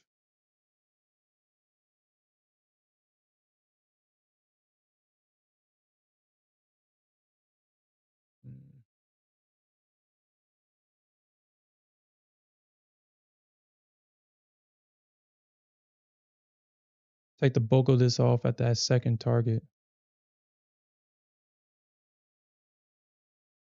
Aggressive re-entry here. All right, we'll see what happens here. I'm confident that the market will still trade to the upside. I just kind of don't know why I moved that limit order at that or pie retest when it looks like it's going to work.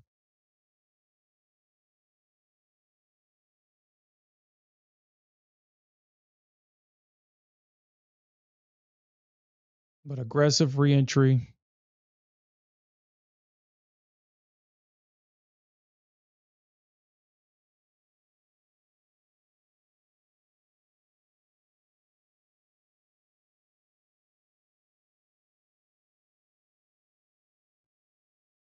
You missed the pre-market. All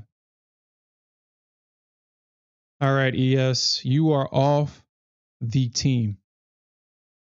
You are off the team. Off the team. You're not a part of this team. You are not a part of this team. Not a part of the team. Not a part of the team. Missed me by a tick, man. That's crazy.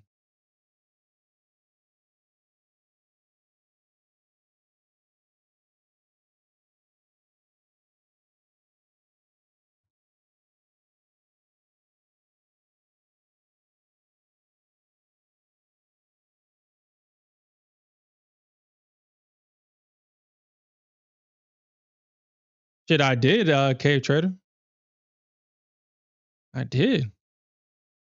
I wasn't completely at the orb. I mean, I guess I was up a tick, I guess. Maybe I guess I should have put it at 925, 975, I guess, but dude, that's crazy, man. That's crazy. It's not a good feeling getting missed by a tick.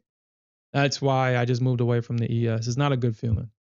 It's a good feeling getting perfect entries with the ES or close to perfect entries. But when she misses you and then she goes, I mean, it's like a gut punch. I can be missed by a couple of points. But when it's just a tick or two, it's just a gut punch because I have to accept it. I can't chase ES. I could chase the Nasdaq all day, but I don't want to make that into a habit. But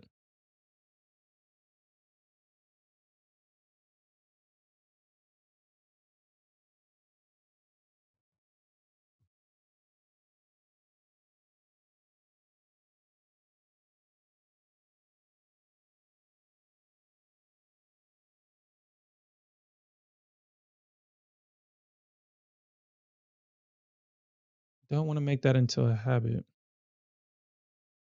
But the option is always there to chase the Nasdaq.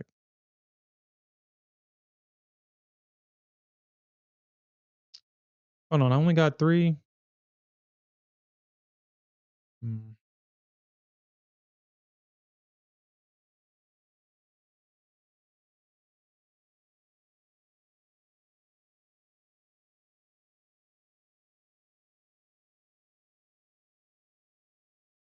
Hmm.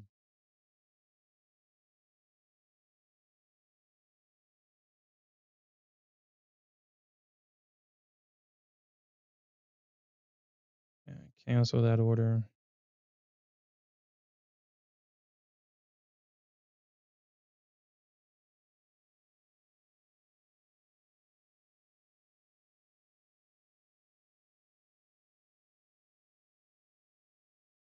Okay.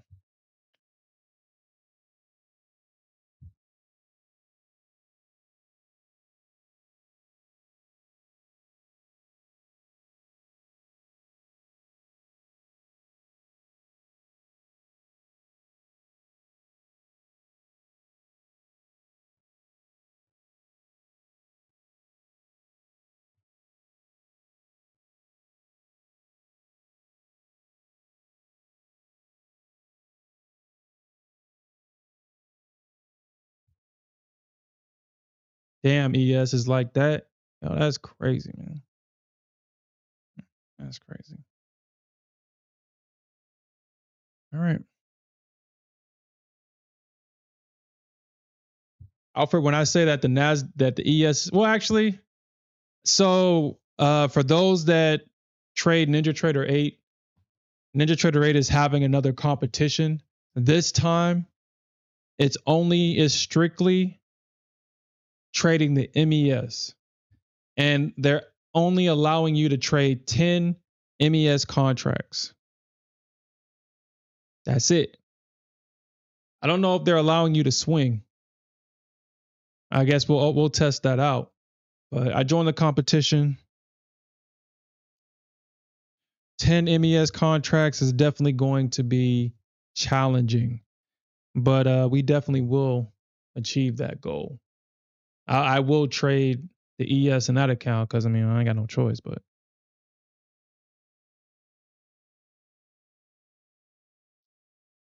I'm providing a link to the competition if y'all guys choose to join it.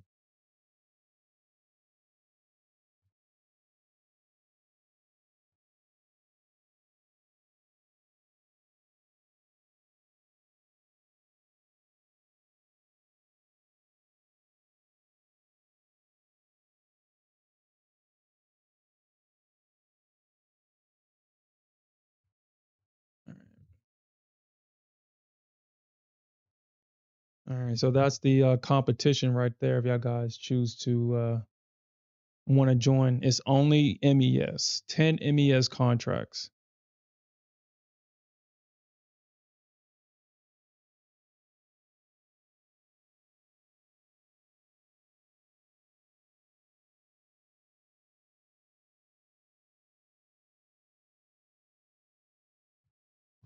Start off with $10,000. So shit, we're just gonna be taking trades.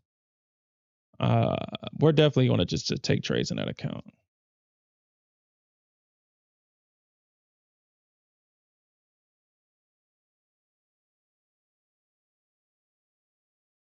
Oh really? Shit, if you're able to do it, I would try to compete. I feel that The same way that what is it? My Funded Futures did the one contract rule. I think this would be the same thing. It kind of levels the playing field. You're not getting scalpers scalping and which is not, I mean, like I'm not going against that. I'm just saying that scalping and being only restricted to one contract is definitely two different things.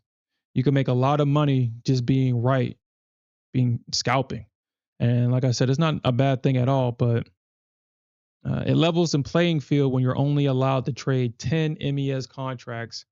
It really does separate real traders from those that are just getting lucky.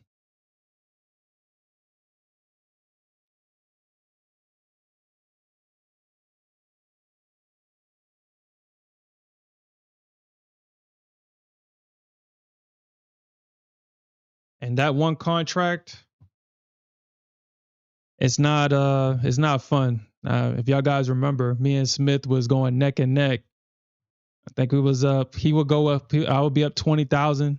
Then he turns around and he's up 20,000. Then we're going back and forth, and I just had a series of losses, and I was just. It got to the point to where it was like, man, I would just hold. I would hold until at the end of the session to try to get some of that money back. And trading with one contract is definitely. It can definitely be mentally and emotionally exhausting, especially when you're down. It's exhausting. It is definitely exhausting.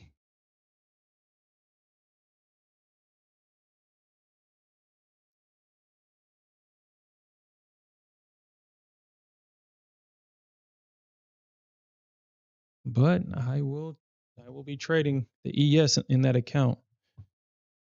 I have a 7 micro strategy, so that means that I can probably scalp 3. Yeah, I think it's 7 contracts in this strategy. Yeah, I got 7 contracts in this strategy. I might actually increase this to 9 maybe. We'll see. We will see.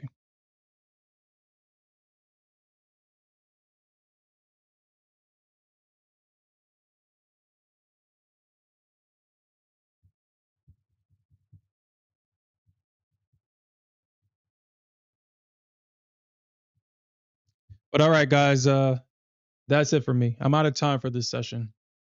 I do appreciate those that joined this morning.